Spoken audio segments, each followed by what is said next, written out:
مسجد کو اپنے دستے مبارک سے تعمیر کیا.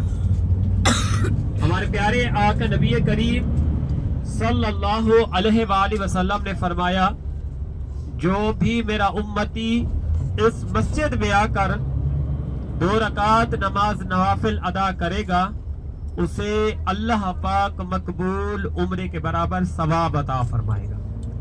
تو سب حجاج کرام کو میری طرف سے عمرہ مبارک ہو. اللہ پاک آپ کا عمرہ قبول و منظور فرمائے. اللہ پاک آپ کی زیارتوں کو قبول و منظور فرمائے.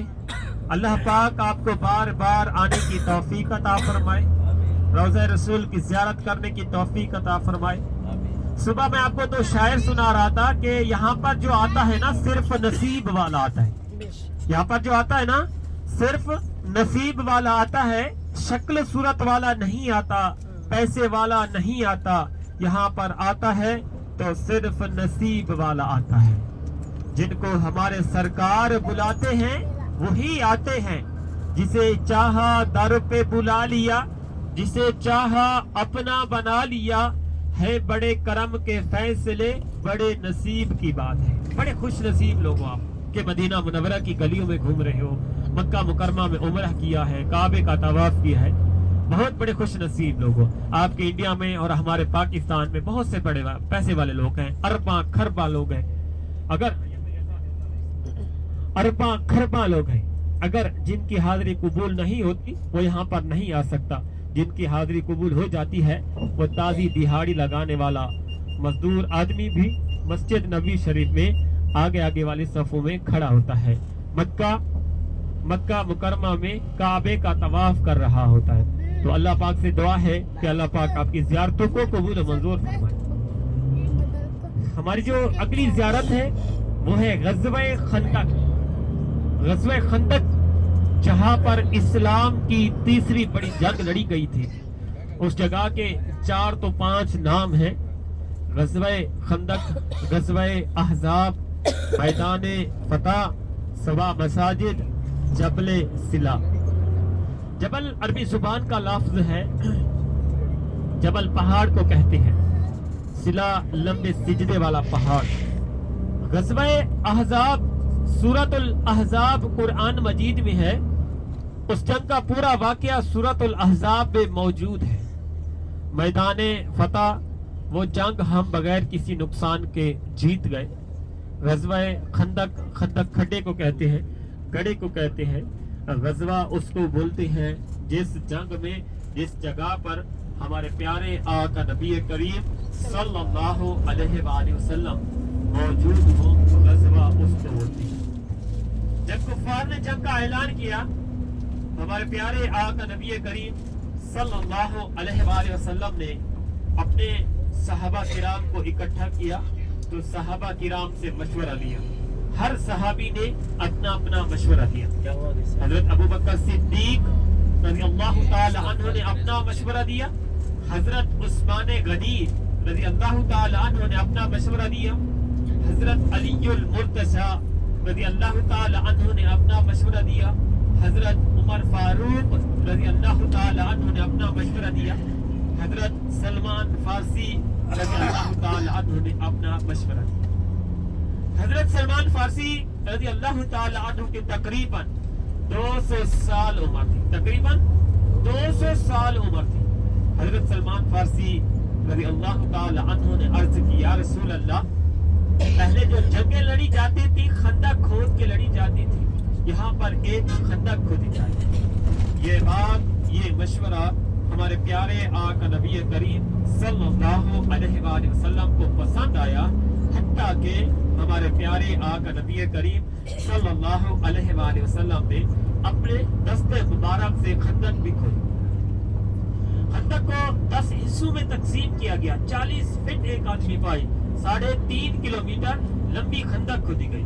خندق کھودنے کے دوران ہمارے پیارے آقا نبی کریم صلی اللہ علیہ وآلہ وسلم کے 2 بڑے معجزات ہوئے.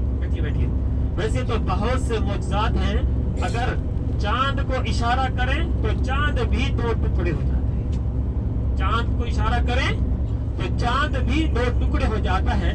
تو اس جنگ کے دوران ہمارے پیارے آقا نبی کریم صلی اللہ علیہ وآلہ وسلم کے دو بڑے معجزات۔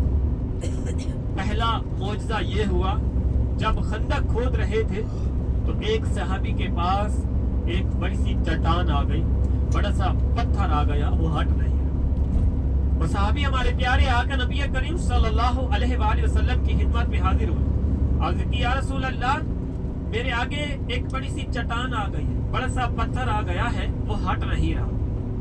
تو ہمارے پیارے آقا نبی کریم صلی اللہ علیہ وآلہ وسلم نے اس چٹان کو ضرب کا نشان دیا، وہ چٹان ٹوٹ کے ریزہ ریزہ ہو گئی، ٹوٹ کے ریزہ ریزہ ہو گئی۔ دوسرا بڑا معجزہ یہ ہوا، ایک صحابی حضرت طلحہ رضی اللہ عنہ، ایک صحابی حضرت طلحہ رضی اللہ تعالی عنہ ہمارے پیارے آقا نبی کریم صلی اللہ علیہ وآلہ وسلم کی خدمت میں حاضر ہو، عرض کی یا رسول اللہ یا حبیب اللہ میں 2 دن سے بھوکا ہوں، میں نے کچھ نہیں کھایا، میرے پیٹ کے اندر کچھ نہیں ہے، میں نے بھوک کی وجہ سے پیٹ کے اوپر ایک پتھر باندھا ہوا ہے۔ تو ہمارے پیارے آقا نبی کریم صلی اللہ علیہ وآلہ وسلم نے اپنا کرتا مبارک اوپر کیا تو آپ نے 2 پتھر باندھے ہوئے تھے پیٹ کے، آپ نے 2 پتھر باندھے ہوئے تھے پیٹ کے اوپر۔ تو حضرت جابر رضی اللہ تعالی عنہ یہ دیکھ رہے تھے۔ حضرت جابر رضی اللہ تعالی عنہ اپنے گھر چلے گئے، اپنی بیوی سے کہا کھانے کے لیے کچھ ہے؟ تو بیوی نے کہا جی ایک چھوٹا سا بکری کا بچہ ہے اور تھوڑا سا جو کا آٹا ہے۔ تو حضرت جابر رضی اللہ تعالی عنہ نے اپنی بیوی سے کہا اسے تیار کرو، آج ہم ہمارے پیارے آقا نبی کریم صلی اللہ علیہ وآلہ وسلم کو دعوت دیں گے۔ ہمارے پیارے آقا نبی کریم صلی اللہ علیہ وآلہ وسلم کی خدمت میں حاضر ہوئے، عرض کی یا رسول اللہ یا حبیب اللہ آج ہمارے گھر آپ دعوت قبول فرمائیں۔ تو ہمارے پیارے آقا نبی کریم صلی اللہ علیہ وآلہ وسلم نے سب خندق والوں کو اعلان کر دیا کہ اے خندق والوں آج ہم جابر کے گھر دعوت قبول فرمائیں۔ بعض لکھتی ہے کہ 1000 صحابہ کرام تھے، بعض لکھتی ہے کہ 700 صحابہ کرام تھے۔ ہمارے پیارے آقا نبی کریم صلی اللہ علیہ وآلہ وسلم نے جب یہ اعلان کیا تو حضرت جابر رضی اللہ تعالی عنہ یہ اعلان سن کے کچھ پریشان ہو گئے، اپنے گھر چلے گئے، اپنی بیوی سے کہا ہم نے تو 6-7 آدمیوں کا کھانا تیار کیا ہوا ہے۔ تو ہمارے پیارے آقا نبی کریم صلی اللہ علیہ وآلہ وسلم نے سب خندق والوں کو اعلان کر دیا ہے۔ تو بیوی صاحب ایمان تھی، تو بیوی نے کہا کہ اے جابر آپ پریشان نہ ہو، جو آ رہے ہیں وہی پورا کریں گے، جو آ رہے ہیں وہی پورا کریں گے۔ تو ہمارے پیارے آقا نبی کریم صلی اللہ علیہ وآلہ وسلم حضرت جابر رضی اللہ تعالی عنہ کے گھر تشریف لے گئے۔ حضرت جابر رضی اللہ تعالی عنہ نے کھانا پیش کیا۔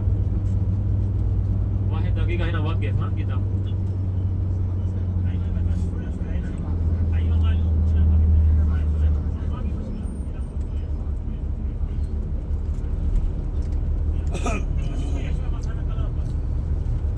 مجاہدین کرام اپنے رائٹ ہینڈ پہ دیکھیں، آپ کو ایک پہاڑ نظر آ رہا ہوگا، بڑا سا پہاڑ ہے، اس پہاڑ کا نام ہے جبل سلا، لمبے سجدے والا پہاڑ۔ اس کے نیچے 7 مسجدیں بنی ہوئی ہیں، 9 مساجد ہے، اور یہ جو آنے جانے کا جو روڈ ہے اسی جگہ پر 3.5 کلومیٹر لمبی خندق کھودی گئی تھی۔ یہ کام ہونے کی وجہ سے گاڑی آگے قریب نہیں جاتی، ویسے بھی یہاں پر کوئی نوافل نہیں ہے۔ اور کونے میں دیکھیں جہاں پر یہ کرین لگی ہوئی ہے نا، کونے کے اوپر جو ہے پیلے پتھروں والی مسجد نظر آ رہی ہے، پیلے پتھروں والی چھوٹی سی مسجد ہے، یہ جو کرین لگی ہوئی ہے نظر آ رہی ہے نا سب کو بھائی، اس مسجد کا نام ہے مسجد فتح۔ ہمارے پیارے آقا نبی کریم صلی اللہ علیہ وآلہ وسلم کا خیمہ تھا۔ جنگ کی فتح کے لیے 3 دن دعائی کی، یہ جنگ ہم بغیر کسی نقصان کے جیت گئے۔ اسی جگہ پر جو ہے 3.5 کلومیٹر لمبی خندق کھودی گئی۔ تو اسی جنگ کا بھی واقعہ آپ کو بیان کر رہا ہوں، اسی جنگ کا بھی واقعہ آپ کو بیان کر رہے ہیں۔ تو ہمارے پیارے آقا نبی کریم صلی اللہ علیہ وآلہ